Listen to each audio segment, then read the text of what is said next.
Fala galera, vamos acompanhar a imprensa esportiva falando tudo sobre o Fluminense Internacional. Partida terminou empatada em 2-2, né? Jogo aí de idas e vidas, viradas, teve expulsão também e teve golaço também, né? Um grande jogo no Maracanã, Maracanã lotado, né? Os torcedores tricolores aí ajudando aí a equipe do Fluminense, né? O torcedor não ficou satisfeito devido ao resultado, porque o torcedor esperava aí que o Fluminense conseguisse uma vitória boa no Maracanã, mas não foi o que aconteceu. O Fluminense no final do primeiro tempo teve o Samuel Xavier expulso e com isso acabou dificultando um pouco o jogo do Fluminense, que ainda conseguiu buscar um empate. O Internacional estava à frente do placar. Eu acho que se terminasse 2-1 seria muito ruim para a equipe do Fluminense, galera. Agora vamos acompanhar aqui a imprensa esportiva falando tudo sobre essa partida. O link também vai estar na descrição. Sim, isso bem trabalhado é vitória. Sem antecipar, assim, mas eu não quero pular a ordem das coisas. Não, mas vamos lá, vamos Mas trocar. já que tocou no assunto, sobre o jogo de volta, no Sul, o Kudê vai fazer a marcação mais intensa na pressão. Vai fazer o que ele fez contra o River Plate. É isso. Vai fazer o que ele fez contra o River Plate. E o time do Diniz gosta de sair jogando. Porém, o time do Kudê marca muito bem a saída de bola quando encaixa. Se encaixa. E aí a gente já tem uma situação imprevisível que já vai tornar o jogo uma loucura. Porque esse jogo, o de hoje era assim, e o da semana que vem também será assim. Se tiver uma goleada de um dos times, não é surpresa. O empate com gols, a única coisa surpreendente É um 0 a 0. é um 0 a 0. Porque se É um o jogo sem Diniz, chance de gol. É a única surpresa. se o Diniz perde o jogo, uma coisa, assim, esse negócio de analisar depois do placar, eu acho uma covardia. Então, quando eu vi, pô, o Diniz vai com 4, assim, tá certo ou tá errado? Nem certo, nem errado. É a decisão do treinador. Você não tem o que julgar antes, falar assim, e está errado. Aí o placar, imaginar a vitória se tivesse 11-11 e o Inter vencesse o jogo no Maracanã. E o mundo ia cair na cabeça do Diniz. Tá errado, vacilou, colocou o time para frente demais, é mata-mata, tem que esperar, tem que saber lidar com o tempo, tudo isso. Se ele vence, é gênio, arrojado, futebol brasileiro está de volta, finalmente, tal, porque tudo é julgado e analisado pelo placar. Então, eu fico com a opinião que eu tinha antes. Eu achei uma grande decisão. O que vai acontecer se a bola rolar? É muito curioso isso. Agora, Porque julgá-lo depois do resultado é uma covardia. Vou quantificar da nota. Porque às vezes, quando as pessoas dão notas assim, dão um técnico, para mim é 8 para os dois hoje.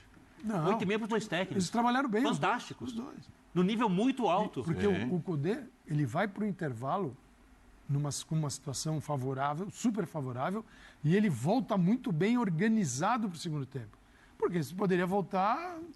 Se não tiver treinador ali, volta uma bagunça. O que dava a impressão é que terminar o primeiro tempo naquele momento foi uma coisa prejudicial para o Inter. Tinha que acabar. Não tenho dúvida. Porque já estava um pouco melhor antes da expulsão de Samuel Xavier. Claro. Na hora, um pouco antes do gol, já estava melhor. Derruba. E aí foi para cima. E aí a expulsão e o gol, o Inter vai para cima. Então parece que acabou. O torcedor do Inter olhou e falou: nossa, precisava mais uns 10 minutos que ia virar. Mantém o Arias como baixa o Arias fica ali segurando até o intervalo. Exatamente. E sempre tem o risco de esperar. Exatamente. E o lance do... A gente vai pro Donan? Donan agora Donan. tá ok. Pode falar. Fala, Pedrão. Só para passar pro Donan. E o Fala. lance do... ter dois homens no meio, o Ganso não ser exatamente um volante, ele não é que ele não funcionou. Tem muito também sempre o outro lado. Tem um encaixe muito bem executado ali do Inter para encaixar, disparar. Encaixa e acelera. E quando acelerava, pegava um Fluminense não tão protegido quanto em outros momentos. Faltava um outro homem ali de meio para tentar um pouco mais. Mas se aquilo ali entra uma vez, entra duas vezes, o Fluminense não criou uma chance só. Você ia desmontar também a estratégia do Inter. Então é uma questão de você trucar, não fica aquela coisa do antifutebol, que o Birner fala. Ele prefere esse tipo de jogo. Acho que eu também um pouco. Os dois tentaram para jogar. Se for bem jogado. Os dois tentaram para jogar. Eu adoro uma retranca bem feita também. O Kudê, dentro do que vinham sendo os 4 jogos dele de mata-mata, se adaptando muito dentro do jogo. Isso. E o Diniz propondo. O Diniz em nenhum momento da campanha do Fluminense ele deixou de tentar jogar. Então, seria subverter muito a lógica do que os dois pensam de futebol e executar até aqui na Libertadores. Então, um pouco calçado também. Agora virar e falar, desprotegido, tomou o gol do Inter, ficou vulnerável, cedeu demais nas escapadas do Inter, faltou um volante, teve que voltar com o Alexandre. Rapidamente, antes se do aproveitar. Donan, só para não perder o gancho, antes até da expulsão do Samuel Xavier, já tinha o Maurício de um lado, era quase um 4-2-4. Ele adiantou Alan Patrick para jogar em cima do Felipe Melo. E quando o Fluminense subiu um pouco a marcação, Felipe Melo sofreu no primeiro tempo. Felipe Melo foi e a muito mal sacada no dele primeiro foi tempo. colocar o Marlon no intervalo. Ele já bota tirar, o Marlon coloca o Marlon para fazer. Já estava com um a menos, mas coloca o Marlon embaixo do Arias, como disse o Calçade, para justamente continuar subindo a linha, mesmo com um jogador a menos. Também foi uma leitura meio que um passo atrás, você troca um zagueiro por outro, mas você troca a característica também para não perder a essência do time. E foi o que o Diniz tentou fazer, mesmo com esse 4-2-4, muitas vezes, né, 2 atacantes por dentro e 2 pontas em cima dos 4 defensores do Fluminense. Aliás, daqui a pouco a gente vai mostrar alguns lances do Felipe Melo, muito mal no primeiro tempo. O Felipe Melo realmente errou bastante. Para citar um aquecimento do mar, o Eric, que estava na transmissão da Globo, ele cita que ele teria pisado no buraco durante o aquecimento. Então ele já entra meio não tão completo, não 100% na partida. Pode ser uma justificativa. Bora.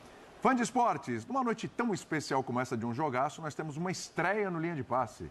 Sim, pela primeira vez neste programa, teremos a participação de Fernando Campos, nosso querido Donan.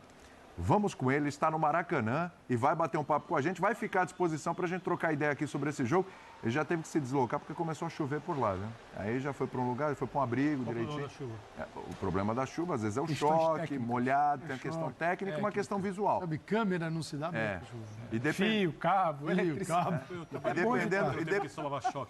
E dependendo da quantidade de chuva, o aspecto do nosso repórter, comentarista no ar, já não fica tão agradável, né? Vai ficar agradável agora. Agora vai ficar maravilhoso. Isso é importante. Com Fernando Campos no nosso Linha de Passe. Seja bem-vindo. Estou felicíssimo de estar nesse programa aqui na sua estreia, porque você é um sujeito maravilhoso que a gente admira muito. Então arrebenta aí, meu filho. Fernando Campos, o Birner falou que foi o melhor confronto entre brasileiros neste ano. Brasileiros, sim, né? Sim. Você concorda com isso, Donan? Tudo bem? Concordo, tudo ótimo. Muito obrigado pelas palavras. É um prazer estar participando do Linha pela primeira vez. Um grande abraço, professor Calçade, Elton Serra, Birner, Pedro, fã de esporte. Concordo e concordo muito.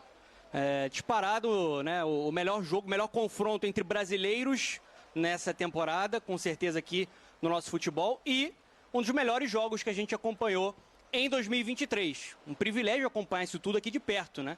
E eu estava escutando o papo dos amigos ali enquanto a gente se movimentava, né? Começou a chover aqui no Maracanã, a gente veio para uma área um pouco mais segura e coberta, né? E vocês falando muito sobre essa vocação ofensiva do Diniz e a vocação ofensiva também do Kudê, né? A gente falava antes do jogo começar, no pré, que o Internacional vinha para o Maracanã, óbvio, um pouco mais cauteloso, em alguns momentos sem o controle da posse de bola, principalmente na primeira etapa, mas para jogar futebol. Não poderia ser diferente. O Internacional do Kudê joga futebol, pressiona, deixa o Fluminense desconfortável e, em cima disso, cria oportunidades. Quando estava 11 contra 11 no primeiro tempo, o Inter já era muito perigoso.